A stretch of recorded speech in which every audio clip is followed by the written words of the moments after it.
ընդդիմության գործը քննադատելն է, բայց սիրելի ընդդիմություն, երբ խոսում եք հավասարությունից, այո, բանակում շատ կարևոր է օրենքի առաջ բոլորի հավասար լինելը, բայց բանակում շատ կարևոր է, որ մարդիկ իրենց աշխատանքի, իրենց պատրաստության մակարդակին համապատասխան բավարարում ստանան, գումար ստանան։ Մենք չենք կարող ոչինչ չանող, պարզապես համազգեստ հագնող մարդուն ու պատրաստականության բարձր աստիճան ունեցող զինվորականին հավասար կերպով նայել։ Բայց ինչպես ընդգծենք, որ մեր քաղաքականությունը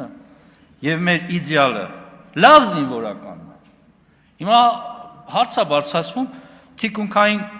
աշխատողը ինչի ավելի պակաս ստանում կամ քան հատուկ նշանակության ուժերի ստորաբաժանման զինվորները։ Ռիսկայնությունը, պարոն Մանուկյան։ Կյանքի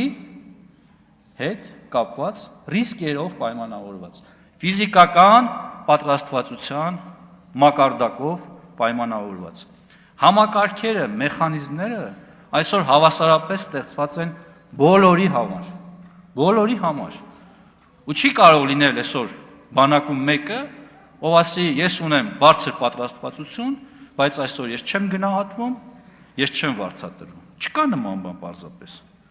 Ձեր սիրած թեման, իդեպ մեր վերջին հրապարակումից հետո, քանի որ դուք շարունակելու եք խոսել մինչև մենք ամբողջությամբ եւ հագուստը կփոխենք եւ ձեր սիրելի բատինկաները, բայց ես ձեզ կարող եմ ցույց տալ նատոական բանակում նույն կոշիկները, տարբեր տեսակի կոշիկները,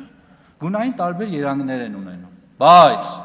մեր նոր համակարգով բոլորը միանման են լինելու, միագույն են լինելու, եւ հուսամ դուք դա տեսել եք, եւ առաջիկայում առիթ կունենանք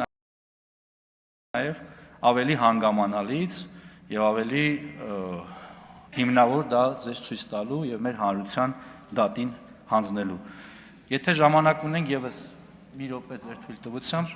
սիրելի հայրենակիցներ, ես ուզում եմ մենք ճիշտ ընկալենք ինչ է իրենից ներկայացնում Պաշտպան հայրենյաց ծրագիրը եւ ըստ էության համակարգը։ Սա դառնում է մեր բանակի համար լրջագույն հենարան, եւ սա մի ուրույն միավոր է, մի ուրույն փաղանգ է, որը դառնալու է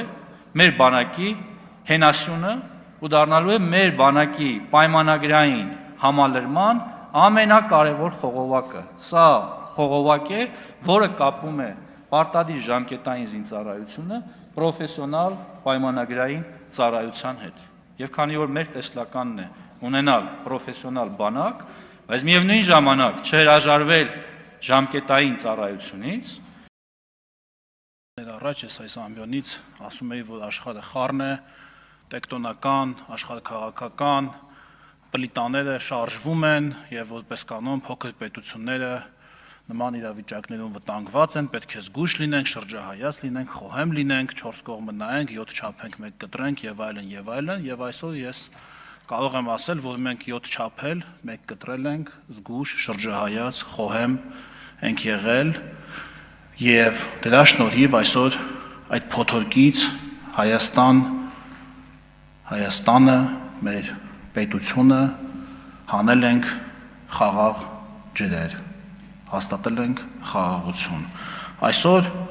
ի տարբերություն այն ժամանակների եւ ի տարբերություն սրանից մի տարի առաջվա ժամանակների, ոչ թե քննարկվում է թե պատերազմը կլինի վաղը, թե մի շաբաթից, թե 1 ամսից, այլ քննարկվում է թե որ պետության Տեսեք ինչ ընտրում, որ պետության միջուկային ռեակտորը պետք է առնենք, ամերիկյան, հարավկորեական, չինական, թե ֆրանսիական, թե շվեդական, թե ռուսական։ Ինչքանով պետք է առնենք, քանի մեգավատանոց պետք է, հլա հաշվենք, ինչքան կազմի սակագնի վրա։ Այ մեր քննարկումները տեսեք որտեղից ուր են հասել։ Այսօր, ավելի ճիշտ 3, Ամերիկայի Միացյալ Նահանգների փոխնախագահ Հայաստանի Հանրապետությունում, Երևանում հայտարարում է հետևյալը. Հայաստանն այն քիչ երկրներից է, որտեղ մենք բավականաչափ վստահ ենք այս մակարդակի ներդրումներ կատարելու եւ այս տեսակի տեխնոլոգիաներ ուղարկելու համար, եւ դա տեղի ունենում վարչապետի առաջնորդության շնորհիվ։ Ու այս հայտարարությունից հետո մարդիկ հարցնում են ո՞նց, հələ պետք է վճարենք այդ տեխնոլոգիաների համար։ Սա абսուրդ մեկնաբանություն է։ Ամերիկայի միած աշխարհի առաջին իր հզորությամբ, իր ներուժով, տեխնոլոգիական գերտերության եւ ընդհանրապես գերտերության փոխնախագահը, այն որ ընդդիմախոսները սնայից մի տարի առաջ ասում են, չէ, ինքը կապ չունի Ամերիկայի արտաքին քաղաքականության հետ, կապ չունի, այդ ուղղակի նկար է, այտենց նկարվել է վարչապետը, որ PR անի։ Իրար հետ չտալով նամակ են գրում, նամակը որ գրում են,